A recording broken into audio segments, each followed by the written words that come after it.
എല്ലാവർക്കും നമസ്കാരം. നമ്മൾ ഇന്നലെ സമുദ്രലംഘനത്തിനായി ഹനുമാൻ തയ്യാറെടുക്കുന്നത് വരെയാണ് പറഞ്ഞു നിർത്തിയത്. ഇന്ന് സമുദ്രലംഘനം മുതൽ അങ്ങോട്ടുള്ള ഹനുമാന്റെ കഥ കേൾക്കാം. നമസ്കാരം. ഹനുമാന്റെ കഥ പറയുമ്പോൾ നമ്മൾ കിഷ്കിന്ധാകാന്ഡം ഹനുമാന്റെ പ്രസൻസ് ഉള്ള ഒരു സാന്നിധ്യമുള്ള ഒരു കാണ്ഡമാണ്. അതിനുശേഷം വരുന്ന സുന്ദരകാന്ഡം. സുന്ദരകാന്ഡം എന്ന് പറയുന്നത് മുഴുവൻ ഹനുമാന്റെ പ്രവൃത്തികൾ അടങ്ങിയിട്ടുള്ള. അതുകൊണ്ട് ഈ സുന്ദരൻ എന്ന് പറയുന്ന വാക്കിന് വാനരൻ എന്നർത്ഥമുണ്ടെന്ന് പറയും. ഏറ്റവും സൗന്ദര്യമുള്ള കാണ്ഡം ആയതുകൊണ്ടാണ് സുന്ദരകാന്ഡം എന്ന് പറയുന്നത്. അങ്ങനെ സുന്ദരകാന്ഡം എന്ന പേര് വന്നതിനെ കുറിച്ച് തന്നെ ധാരാളം ചർച്ചകളുണ്ട്. ഈ സുന്ദരകാന്ഡം മാത്രം വായിച്ചാൽ രാമായണം മുഴുവൻ വായിച്ചതിന്റെ ഫലമെന്നാണ് പറയുന്നത്. അതെ, അങ്ങനെ പറയും. അപ്പോൾ സുന്ദരകാന്ഡത്തിന് ഇങ്ങനെ ഈ പേര് വന്നതിന് തന്നെ നിരവധി കാരണങ്ങൾ ഇങ്ങനെ പറയുന്നുണ്ട് ഗവേഷകരായിട്ടുള്ള ആളുകൾ. അപ്പോൾ ആ കാണ്ഡം നിറയെ ഇങ്ങനെ അതിൻ്റെ എഴുത്തച്ഛൻ എഴുതുമ്പോൾ അതിൻ്റെ പ്രത്യേക തരത്തിലുള്ള ശൈലിയിലാണല്ലോ അത് എഴുതിയിരിക്കുന്നത്. അവരജനും അഖില കപികുലബലവുമായി മുതിർന്ന ആശു വരും അതിനുള്ളൊരു സംശയം എന്നൊക്കെ പറഞ്ഞിട്ട് ഒരു പ്രത്യേക ചടുലത അദ്ദേഹം അതിൽ ഉപയോഗിച്ചിരിക്കുന്ന ഭാഷയ്ക്കും അതിലെ പദഘടനയ്ക്കും എല്ലാം ഉണ്ട്. അതിൻ്റെ സമസ്ത പദങ്ങൾ അധികമുണ്ട്. അതിന്റെ ആ ചടുലത ഒരു പ്രത്യേക തരം ചടുലതയോടുകൂടിയാണ്. നമ്മൾ അതുവരെ രാമായണം വായിക്കുന്നതിൽ വ്യത്യസ്തമായ ഒരു പണ്ടൊക്കെ സുന്ദരകാന്ഡം വായിക്കുന്നത്, ഇപ്പോഴും സുന്ദരകാന്ഡം വായിക്കുന്നത് നല്ല പ്രയാസമാണ്. നല്ല ഭാഷാബോധമുള്ള ആൾക്കും നല്ല താളബോധമുള്ള ആൾക്കും നല്ല വ്യക്തമായിട്ട് അതേക്കുറിച്ച് അറിയുന്ന ഒരാൾക്കും മാത്രം കഴിയുന്ന ഒരു കാര്യമാണ് ഈ സുന്ദരകാന്ഡം വായിക്കുക എന്ന് പറയുന്നത്. അങ്ങനെ സുന്ദരകാന്ഡത്തിന് എഴുത്തച്ഛനും അത്ര വലിയ പ്രാധാന്യം കൊടുത്തിട്ടുണ്ട്, വാൽമീകിയും. അത് നമ്മൾ നേരത്തെ കഴിഞ്ഞ ദിവസം നമ്മൾ പറഞ്ഞു നിർത്തിയത് ഈ ഹനുമാൻ ഇങ്ങനെ ലങ്കയിലേക്ക് ചാടാൻ നിൽക്കുന്നു. ലങ്കയിലേക്ക് ചാടുമ്പോൾ ലങ്കയിലേക്ക് അദ്ദേഹം ചാടി.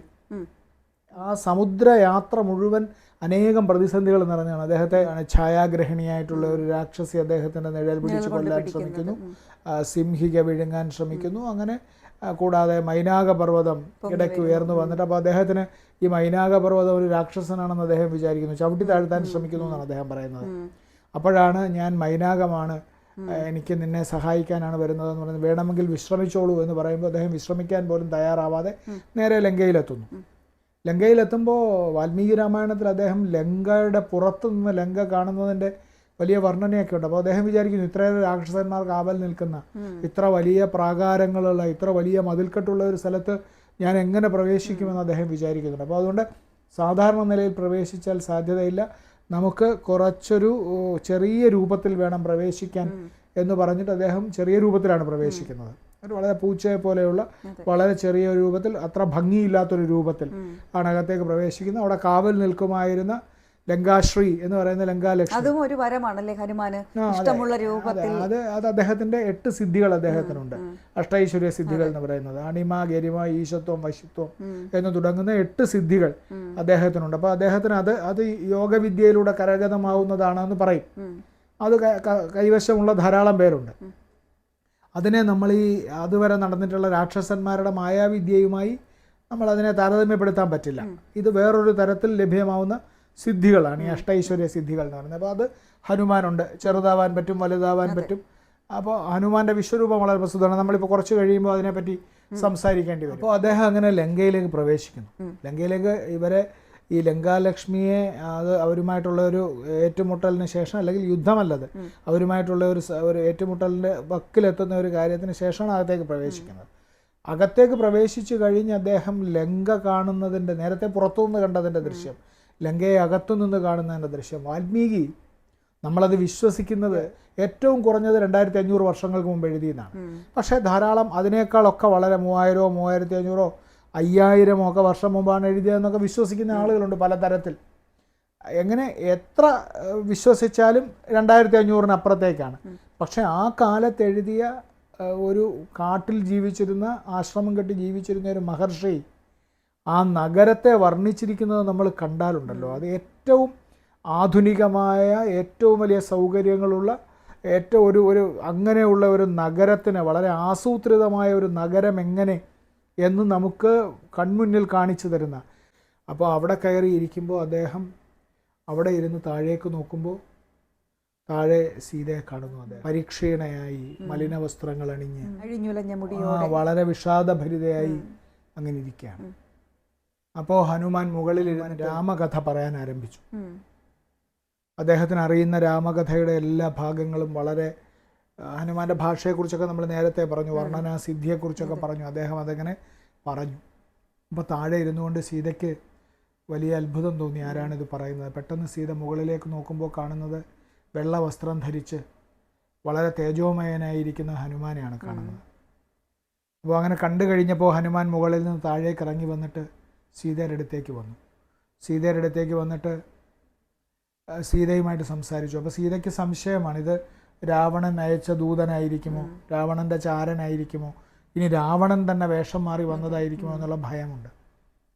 അപ്പോൾ ആ സമയത്ത് അദ്ദേഹം പറഞ്ഞു, ഞാൻ ശ്രീരാമചന്ദ്രൻ്റെ ദൂതനായിട്ടാണ് വന്നിരിക്കുന്നത്, അദ്ദേഹത്തിൻ്റെ ദാസനായിട്ടുള്ള ആളാണ് ഞാൻ, അദ്ദേഹത്തിൻ്റെ അങ്ങനെ വന്നിരിക്കുകയാണ് ഞാൻ. അപ്പോൾ എനിക്ക് അങ്ങയോട് സംസാരിക്കാൻ താല്പര്യമുണ്ട് എന്ന് പറഞ്ഞിട്ട് അപ്പോൾ സീത അനുഭവിച്ച അത്രത്തോളം രാമൻ്റെ കഥ ഇങ്ങോട്ടും പറഞ്ഞു. അങ്ങനെയാണ് ആ സൗഹൃദം അവിടെ വെച്ച് അവർ തമ്മിലുള്ള സൗഹൃദം ശക്തമാവുന്നത്. എന്നിട്ട് സീതയോട് ഹനുമാൻ അപ്പോഴൊന്നും ഈ അങ്കുലീയം കാണിക്കുന്നില്ല കേട്ടോ. അപ്പോൾ ഈ ആദ്യം തന്നെ അങ്കുലീയം കാണിച്ചാൽ വിശ്വാസം വരില്ലേ എന്നൊരു ചോദ്യം നമ്മളുടെ മുമ്പിലുണ്ട്. പക്ഷേ ഹനുമാൻ ശരിയായ നയതന്ത്രജ്ഞനാണ്. അപ്പോൾ ആ കാര്യങ്ങൾ സീതയിൽ നിന്ന് വളരെ കൃത്യമായി കാര്യങ്ങളെല്ലാം മനസ്സിലാക്കി. ഹനുമാൻ മുമ്പ് സീതയെ കണ്ടിട്ടില്ല. അപ്പോൾ സീതയോടൊപ്പം സംസാരിച്ച് സീതയുടെ വിശ്വാസം നേടിയ ശേഷമാണ് ഹനുമാൻ ഈ അങ്കുലീയകവും അടയാളവാക്യവും പറയുന്നത്. അപ്പോഴത്തേക്ക് സീതയ്ക്ക് കരഞ്ഞു. സീത ഈ ശ്രീരാമൻ്റെ ഓർമ്മയിൽ ഭയങ്കരമായിട്ട് തരളിതയാവുകയും ഏതാണ്ട് മോഹാലസ്യം വരികയൊക്കെ ചെയ്തിട്ട് സീത കരയുന്നു, വല്ലാതെ കരയുന്നു. അപ്പോൾ ഹനുമാൻ സീതയോട് പറയുന്നുണ്ട്. അങ്ങനെ അത്തരം സംഭാഷണങ്ങളൊക്കെ ഞാനിവിടെ ചുരുക്കുകയാണ്, കാരണം അതൊക്കെ വളരെ വിശദമായ സംഭാഷണങ്ങളാണ്. വാൽമീകി രാമായണം നേരിട്ട് വായിക്കാൻ എല്ലാവർക്കും അവസരമുണ്ടാവട്ടെ എന്നാണ് ഞാൻ പറയുന്നത്. അപ്പോൾ നേരിട്ട് അങ്ങനെ മനസ്സിലാക്കട്ടെ. നമുക്കിപ്പോൾ ഈ പരിപാടിയിലൂടെ നമ്മൾ ഉദ്ദേശിക്കുന്നത് തന്നെ ഇതിനെ പരിചയപ്പെടുത്തുക എന്നതാണ്. ഇതിനെ വളരെ വിശദമായി പറയാനുള്ള സന്ദർഭം ഇതല്ലല്ലോ, അതുകൊണ്ട് അങ്ങനെ ചുരുക്കുന്നുണ്ട് അതിനകത്ത്. അപ്പോൾ സീതയോട് ഹനുമാൻ പറയുന്നുണ്ട്, ഞാനൊരു കാര്യം ചെയ്യാം, അങ്ങയെ തോളിലെടുത്ത് കൊണ്ടുപോകാം എന്ന് പറയുന്നുണ്ട്. അപ്പോൾ സീതയ്ക്കൊരു വിശ്വാസം വരുന്നില്ല, ഇദ്ദേഹത്തിന് ഈ ശക്തിയൊക്കെ ഉണ്ട് എന്നുള്ളത്. സാധാരണ വാനരനെ പോലിരിക്കുന്ന ഒരു മനുഷ്യന് ശക്തി ഉണ്ടെന്ന് വിശ്വാസം വരാത്തപ്പോഴാണ് സീതാദേവിയുടെ മുമ്പിൽ ഹനുമാൻ അദ്ദേഹത്തിൻ്റെ വിശ്വരൂപം കാണിക്കുന്നത്. ഹനുമാൻ വിശ്വരൂപം കാണിക്കുന്ന നിരവധി സന്ദർഭങ്ങൾ രാമായണത്തിന് പുറത്തുമുണ്ട്. ഇപ്പോൾ മഹാഭാരത കഥയിൽ കല്യാണ സൗഗന്ധികത്തിൽ ഈ കുഞ്ചൻ നമ്പ്യാരുടെ തുള്ളലിനകത്തൊക്കെ നമ്മൾ പറയുമല്ലോ, അങ്ങനെ ഈ ഭീമനും ഹനുമാനും തമ്മിലുള്ള സാധാരണ നിലയിലുള്ള വഴക്കാണല്ലോ. അതിൻ്റെ അവസാനം പറയും, വിസ്തൃതധര ധവള ഹിമാചല സന്നിഭ തുങ്ക ശരീരം എന്നൊക്കെ പറഞ്ഞിട്ട് ഹനുമാന്റെ വളർച്ചയെ, ആ ചെറിയ ശരീരം ഇങ്ങനെ വളർന്നു വരുന്നത് വളരെ ഗംഭീരമായിട്ട് വർണ്ണിച്ചിട്ടുണ്ട്. ഈ അതിൻ്റെ കുണ്ടലങ്ങൾ വളരുന്നതും ബാക്കി ശരീരഭാഗങ്ങൾ വളരുന്നതും ഒക്കെ ആയിട്ട് പറയുന്നുണ്ട്. അപ്പോൾ ഇവിടെ വെച്ച് സീതയ്ക്ക് ആ വിശ്വരൂപം കാണിച്ചു കൊടുത്തു. സീതയ്ക്ക് വിശ്വരൂപം കാണിച്ചു കൊടുത്തപ്പോൾ സീതയ്ക്ക് വിശ്വാസമായി. എന്നാലും ഹനുമാനെ കളിയാക്കുന്നുണ്ട് സീത. ഇങ്ങനെ കൊണ്ടുപോകാമെന്ന് പറയുമ്പോൾ സീത പറയുന്നുണ്ട്, ഒന്ന്, എനിക്ക് നിങ്ങളുടെ മുകളിലിരുന്ന് ഞാൻ യാത്ര ചെയ്യുമ്പോൾ സമുദ്രത്തിൽ വീണു പോയാലോ എന്ന് സീത ചോദിക്കുന്നുണ്ട്. പിന്നെ സീത പറയുന്നൊരു കാര്യം, എന്നെ ശ്രീരാമചന്ദ്രൻ അല്ലാത്ത മറ്റൊരു പുരുഷൻ്റെ അടുത്തേക്ക് ഞാൻ സ്വമേധയാ ഞാൻ സ്പർശിക്കില്ല, അതുകൊണ്ട് ഞാൻ അതിൻ്റെ മുകളിലേക്ക് കയറില്ല എന്നാണ്. ഹനുമാൻ ഇത് പറഞ്ഞിട്ടിറങ്ങുമ്പോൾ ഹനുമാൻ വിചാരിച്ചു, ഇവിടെ വന്നു സീതയെ കണ്ടു എന്നുള്ളത് ഈ ലങ്കയിലുള്ള ആളുകൾ അറിയണമല്ലോ, അങ്ങനെ വെറുതെ അങ്ങ് പോകാൻ പാടില്ല, വെറുതെ പോകാൻ പാടില്ലല്ലോ. ഞാനൊരു ദൂതനായിട്ടാണ് വന്നിരിക്കുന്നതെങ്കിലും ശ്രീരാമദേവന്റെ ദൂതന്റെ ശക്തി ഒന്ന് അറിയിക്കണമല്ലോ എന്ന് വിചാരിച്ചിട്ട് നന്ദനോദ്യാനം തകർത്തു. നന്ദനോദ്യാനം തകർക്കുന്നത് കണ്ടിട്ടാണ് രാക്ഷസന്മാർ പോയി പറഞ്ഞിട്ട്, ആദ്യം ചെറിയ സൈന്യം വരുന്നു, പിന്നെ വലിയ സൈന്യം വരുന്നു, സകലതിനെയും ഹനുമാൻ ഇല്ലായ്മ ചെയ്യുന്നു. അക്ഷകുമാരൻ വരുന്നു, അക്ഷകുമാരനെ സംഹരിക്കുന്നു. പിന്നീട് ഇന്ദ്രജിത്ത് വരുന്നു. ഇന്ദ്രജിത്ത് വന്നിട്ട് ഇദ്ദേഹത്തെ ബ്രഹ്മാസ്ത്രം അയച്ചിട്ട് ബ്രഹ്മാസ്ത്രത്തെ ബഹുമാനിച്ച് ഇദ്ദേഹം ബന്ധനസ്ഥനാവുകയാണ്. അപ്പോൾ ബന്ധനസ്ഥനായി കഴിയുമ്പോൾ ബ്രഹ്മാസ്ത്രത്തിൻ്റെ ഒരു പ്രത്യേകത, ബ്രഹ്മാസ്ത്രം കൊണ്ട് ബന്ധിതനായവനെ വേറെ എന്തെങ്കിലും ഒരു ബാഹ്യപദാർത്ഥം കൊണ്ട് ബന്ധിച്ചാൽ ഈ ശക്തി പോകും അതിൻ്റെ.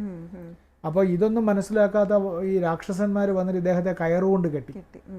കയറുകൊണ്ട് കെട്ടിയപ്പോൾ തന്നെ ബ്രഹ്മാസ്ത്രത്തിൻ്റെ ശക്തിയൊക്കെ പോയി. പക്ഷേ ഹനുമാൻ എന്നാലും ബന്ധനത്തിലായതുപോലെ നടിച്ചു.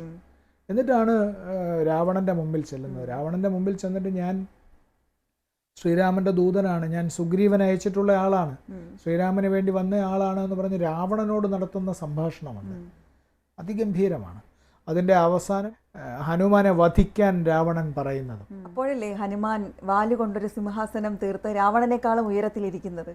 അതെ, അത് രാമായണത്തിൻ്റെ മറ്റു രാമായണങ്ങളിലെല്ലാം പറയുന്നുണ്ട്. നമ്മുടെ കഥകളിയിലൊക്കെ വളരെ ഗംഭീരമായിട്ട് അത് പറയുന്നുണ്ട്. കുഞ്ചൻ നമ്പ്യാർ അത് ഗംഭീരമായിട്ട് പറയുന്നുണ്ട്. അപ്പോൾ അങ്ങനെ, പക്ഷേ വാൽമീകി രാമായണത്തിൽ അങ്ങനെ പറയുന്നില്ല. പക്ഷേ ഇദ്ദേഹം അതുപോലെ തന്നെ തുല്യ നിലയിൽ സംസാരിക്കുകയൊക്കെ ചെയ്തിട്ട് വിഭീഷണൻ്റെ ഇടപെടൽ കൊണ്ടാണ്, അത് നമ്മൾ വിഭീഷണനെ കുറിച്ച് പറയുമ്പോൾ നമ്മൾ പറഞ്ഞിട്ടുണ്ട്, വിഭീഷണൻ്റെ ഇടപെടൽ കൊണ്ടാണ് ഇദ്ദേഹത്തിൻ്റെ വാലിൽ തീ കൊളുത്താൻ. വാലിൽ ദൂതന്മാരെ സംഹരിക്കാൻ പാടില്ല, പരിക്കേൽപ്പിക്കാവുന്നതാണ് എന്ന് പറയുമ്പോഴാണ് ഈ വാലിൽ തീ കൊളുത്തുന്നത്. അപ്പോൾ ഹനുമാൻ ഇവർ വാലിൽ തീ കൊളുത്തും എന്ന് ഹനുമാൻ വിചാരിക്കുന്നില്ല.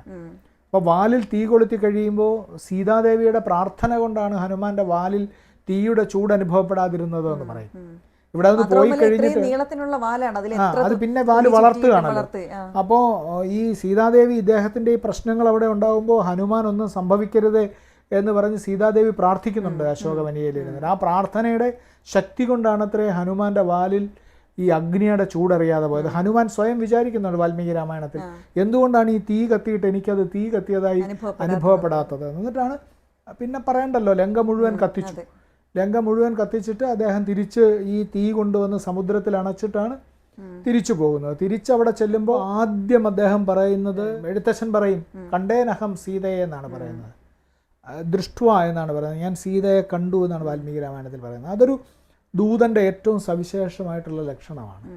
എന്താണോ അവർ കേൾക്കാൻ, തിരിച്ചു ചെല്ലുമ്പോൾ അവർ കേൾക്കാൻ ആഗ്രഹിക്കുന്നത് അത് ആദ്യം പറയണം. സീതയെ ഞാൻ കണ്ടു എന്നല്ല, കണ്ടു എന്നാണ് ആദ്യം പറയുന്നത്, ദൃഷ്ട്വ എന്നാണ്. കണ്ടേനഹം സീതയെ എന്നാണ്, ഞാൻ സീതയെ കണ്ടു. അപ്പോൾ ശ്രീരാമനോടും പറയുന്നത് അങ്ങനെ തന്നെയാണ്. ആദ്യമായിട്ട് പറയുന്നത് ഞാൻ കണ്ടു എന്നാണ് പറയുന്നത്. അപ്പോൾ അത് കേൾക്കാനാണ് അവർ ആഗ്രഹിക്കുന്നത്. അപ്പോൾ അത് ഒരു നമ്മുടെ കമ്മ്യൂണിക്കേഷൻ്റെ തന്നെ ഏറ്റവും പ്രധാനപ്പെട്ട ഒരു കാര്യമാണ്. നമ്മളൊക്കെ അങ്ങനെയാണ് ചെയ്യുക. നമ്മൾ ഈ ചുറ്റിക്കെട്ടി പറഞ്ഞിട്ടാണ് അവസാനം അത് പറയുന്നത്. അതാണ് അവതരണ ചാതുര്യം എന്ന് പറയുന്നത്. അവതരണ ചാതുര്യവും വിവേകവും, അതൊരു വിവേകമാണ്. നമ്മളൊരു വിവേകം വേണം മനുഷ്യർക്ക്. അപ്പോൾ ഹനുമാൻ അങ്ങനെ ഒരു വിവേകത്തിൻ്റെ വലിയ പ്രതീകമാണ്. അപ്പോൾ അവിടെ ചെന്നതിന് ശേഷമാണ് പിന്നീടാണ് സമുദ്രലംഘനം നടത്തുകയും യുദ്ധത്തിനായിട്ട് വരികയും ചെയ്യുന്നത്. യുദ്ധത്തിൻ്റെ കാര്യത്തിൽ നമ്മൾ വളരെ അത് ചുരുക്കി പറയാനാണ് ഞാൻ ആഗ്രഹിക്കുന്നത്. കാരണം അത് പറഞ്ഞാൽ എവിടെയും തീരില്ല എന്നുള്ളതുകൊണ്ട്. രാമരാവണ യുദ്ധത്തിൽ ഹനുമാന്റെ ഇടപെടൽ എന്ന് പറയുന്നത് എല്ലാ സമയത്തും വളരെ വളരെ വളരെ ശക്തമായ ഇടപെടലാണ്. നമുക്കറിയാം, കഴിഞ്ഞ ദിവസത്തെ ആമുഖത്തിൽ പറഞ്ഞതുപോലെ 4 തരം മരുന്ന് കൊണ്ടുവരുന്നു. ഒന്ന് നമ്മളെ ജീവിപ്പിക്കുന്നത്, മറ്റൊന്ന് മുറിവുണക്കുന്നത്, വേറൊന്ന് മുറിഞ്ഞു പോയ എല്ലുകൾ കൂട്ടിച്ചേർക്കുന്നത്. അങ്ങനെയുള്ള നാട്ടുമരുന്നുകൾ ഇപ്പോഴും ലഭ്യമാണെന്ന് പറയുന്നവരുണ്ടല്ലോ. പക്ഷേ ഇതൊന്നും ഏതാണെന്ന് തിരിച്ചറിയാൻ അറിയുന്നില്ല. മാത്രമല്ല ഹനുമാൻ ചെല്ലുമ്പോൾ ഈ സസ്യങ്ങളൊക്കെ അകത്തേക്ക് ഒളിച്ചു കളഞ്ഞു എന്നും പറയുന്നുണ്ട്. അപ്പോൾ അദ്ദേഹം ആ മലയോടുകൂടി എടുത്തു. പക്ഷെ ചില കഥകൾ ഹനുമാന് തിരിച്ചറിയാൻ കഴിയുന്നില്ല ഇതിൽ ഏതാണ് ആവശ്യമുള്ളതെന്ന്. അതുകൊണ്ട് ആ മല മുഴുവനായി എടുത്തുകൊണ്ട് അതെ, അതുകൊണ്ടായിരിക്കാം. അപ്പൊ എന്തായാലും കൊണ്ടുവരുന്നു, തിരിച്ചതുപോലെ കൊണ്ടുവയ്ക്കുന്നു. അങ്ങനെ ഈ 2 തവണയോ മറ്റോ അദ്ദേഹം ഈ മല പൊളിച്ചുകൊണ്ട് വരുന്നുണ്ട് കേട്ടോ. അങ്ങനെ 2 സന്ദർഭങ്ങളിൽ. പിന്നെ വലിയ വലിയ പാറകളെടുത്ത് രാക്ഷസന്മാരെ എറിയുന്നു. അങ്ങനെ രാമരാവണ യുദ്ധത്തിൽ എല്ലാ സന്ദർഭത്തിലും ഹനുമാന്റെ ഇടപെടലുണ്ട്. രാവണൻ ഹനുമാനെ അടിക്കുന്നുണ്ട്. അടിച്ചു കഴിയുമ്പോൾ ഹനുമാൻ വീണിട്ട് എഴുന്നേറ്റിട്ട് അതുപോലെ തന്നെ രാവണനെ അടിക്കുന്നുണ്ട്. എന്നിട്ട് നിങ്ങളൊരു നല്ല യോദ്ധാവാണല്ലോ എന്ന് പറയുമ്പോൾ ഹനുമാൻ പറയുന്നുണ്ട്, എൻ്റെ അടി കൊണ്ടിട്ടും ജീവിച്ചിരിക്കുന്നു എന്നുള്ളതാണ് നിങ്ങളുടെ ഏറ്റവും വലിയ കരുത്ത് എന്നൊക്കെ പറയുന്ന തരത്തിലുള്ള സന്ദർഭങ്ങളൊക്കെ ആ യുദ്ധത്തിലുണ്ട്. നമ്മളത് വിശദീകരിക്കുന്നില്ല. രാമരാവണ യുദ്ധം കഴിഞ്ഞ് സീതയെ, അത് കഴിഞ്ഞിട്ട് അദ്ദേഹം രാമന് മുമ്പേ തന്നെ ഹനുമാൻ അദ്ദേഹത്തിൻ്റെ നിർദ്ദേശമനുസരിച്ച് എത്തുകയും ഈ പുഷ്പക വിമാനത്തിൽ അദ്ദേഹം ഭരദ്വാജാശ്രമത്തിൽ വരുമ്പോൾ ഹനുമാനെയാണ് ചുമതലപ്പെടുത്തി അയക്കുന്നത്. അപ്പോൾ അവിടെ ചെന്ന് ഭരതനോട് ഹനുമാൻ അദ്ദേഹം തിരിച്ചു വരുന്നു എന്ന് പറയുമ്പോൾ ഭരതൻ്റെ അത്യാഹ്ലാദമൊക്കെ ആദ്യമേ അനുഭവിക്കുന്നത് ഹനുമാനാണ്.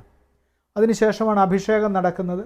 അഭിഷേകം കഴിഞ്ഞ് സുഗ്രീവനും വിഭീഷണനും എല്ലാം ഏതാണ്ട് 1 മാസത്തോളം അവിടെ തന്നെ താമസിച്ചു. അവസാനം ശ്രീരാമൻ വന്ന് പറയുന്നുണ്ട്, നിങ്ങൾ ഇനിയിപ്പോൾ തിരിച്ചു പൊയ്ക്കോളൂ എന്ന് പറഞ്ഞിട്ടാണ് ഇവരെ തിരിച്ചയക്കുന്നത്. ഹനുമാൻ അതോടൊപ്പം പോകുന്നുണ്ട്. നമ്മൾ കഥകളിയിലും ബാക്കിയുള്ള കഥകളിലുമൊക്കെ ഈ ലവണാസുരവധത്തിനോടനുബന്ധിച്ച് ഹനുമാൻ വന്ന് കുശനെയും ലവനെയും കാണുന്ന സന്ദർഭങ്ങളൊക്കെ ഉണ്ട്. ലവണാസുരവധം കഥകളിയിലൊക്കെ ആ ഹനുമാൻ കുട്ടികളെ കാണുന്ന സന്ദർഭത്തിൽ നമ്മൾ കണ്ണീരണിഞ്ഞു പോകും. അത്രയ്ക്ക് ഗംഭീരമായിട്ടാണ് കാണുന്നത്.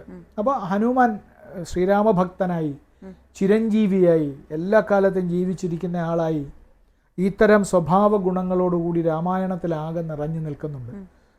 ഹനുമാൻ ആരാധിക്കപ്പെടുന്നെങ്കിൽ അത്ഭുതം പറയാനില്ല. ഇത്തരം സ്വഭാവ സവിശേഷതകളെല്ലാമുള്ള വളരെയധികം നൈഷ്ഠിക ബ്രഹ്മചാരിയായിട്ടുള്ള, എല്ലാ വികാരങ്ങളെയും അമർത്തിയിട്ടുള്ള, സ്വന്തമായി ഒന്നും നേടാൻ ആഗ്രഹമില്ലാത്ത, ഒന്നും നേടാത്ത, എന്നാൽ അചഞ്ചലമായ ഭക്തിയോടുകൂടി പ്രവർത്തിക്കുന്ന ഈ കഥാപാത്രമാണ് ഒരു പക്ഷേ രാമായണത്തിലെ ഏറ്റവും രാമൻ കഴിഞ്ഞാൽ ഏറ്റവും വിശിഷ്ടനായ കഥാപാത്രം എന്ന് നമുക്ക് പറയേണ്ടി വരും. ഹനുമാൻ എത്ര ക്ഷേത്രങ്ങളാണ് ഇന്ത്യ ഒട്ടാകെ, അത് ഒരിടത്ത് മാത്രമല്ല, ഇന്ത്യ ഒട്ടാകെ. ഉത്തരേന്ത്യയിലൊക്കെ വലിയ ഹനുമാൻ ഭക്തിയാണ്. ഹനുമാൻ ചാലീസ എന്നൊക്കെ പറയുന്നത് നമുക്കറിയാലോ. കേരളത്തിലും തമിഴ്നാട്ടിലും എല്ലാ സ്ഥലത്തും ഹനുമാൻ ഭക്തന്മാരുണ്ട്. ഹനുമാന്റെ പല ഭക്തന്മാരും ഈ തരത്തിൽ വളരെ നൈഷ്ഠിക ബ്രഹ്മചാരികളും ഹനുമാനെ ധ്യാനിക്കുമ്പോൾ വളരെ മര്യാദക്കാരായിരിക്കുന്നവരും ഒക്കെയാണ്. ഹനുമാനോട് അത്തരമൊരു ഒരു ബഹുമാനം, ഒരാദരവ് നമ്മൾ ആ തരത്തിൽ പുലർത്തുന്നുണ്ട്. അതെ, അവരൊക്കെ ഹനുമാനെയാണ് ആരാധിക്കുന്നത്. അപ്പോൾ അത്തരത്തിൽ ഹനുമാൻ ശ്രീരാമന്റെ ഹൃദയത്തിലാണ് ഉള്ളതെങ്കിൽ ആ ശ്രീരാമന്റെ ഹൃദയത്തിൽ മാത്രമല്ല ഉള്ളത്, ഇന്ത്യയിലെ അനേകായിരം മനുഷ്യരുടെ ഹൃദയത്തിൽ ഈ രാമായണത്തിൽ നിന്നിറങ്ങി അങ്ങനെ സുസ്ഥിരമായ സ്ഥാനം നേടിയിട്ടുള്ള വലിയ ഒരു മഹാനായിട്ടുള്ള വ്യക്തിത്വമാണ്. നമ്മൾ ആരാധനാപാത്രമാണ്, ഈശ്വരാംശമാണ്. ആരാധിക്കുന്നവരെ സംബന്ധിച്ചിടത്തോളം അവർക്ക് അഭീഷ്ടവരദായകനായി തുടരുന്ന ആളാണ്. നമുക്ക് ഹനുമാനെ വിസ്മരിച്ചുകൊണ്ട് രാമായണത്തെക്കുറിച്ച് പറയുക സാധ്യമല്ല. അതെ, തൻ്റെ സ്വാമി ഭക്തി കൊണ്ടും വിനയം കൊണ്ടും പാണ്ഡിത്യം കൊണ്ടും ശക്തി കൊണ്ടുമെല്ലാം എന്നും ചിരഞ്ജീവിയായി തന്നെ എല്ലാവരുടെ മനസ്സിലും ഹനുമാൻ നിലനിൽക്കും. മറ്റൊരു പ്രധാന കഥാപാത്രവുമായി നാളെ വീണ്ടും എത്താം. അതുവരേക്കും എല്ലാവർക്കും നമസ്കാരം. നമസ്കാരം.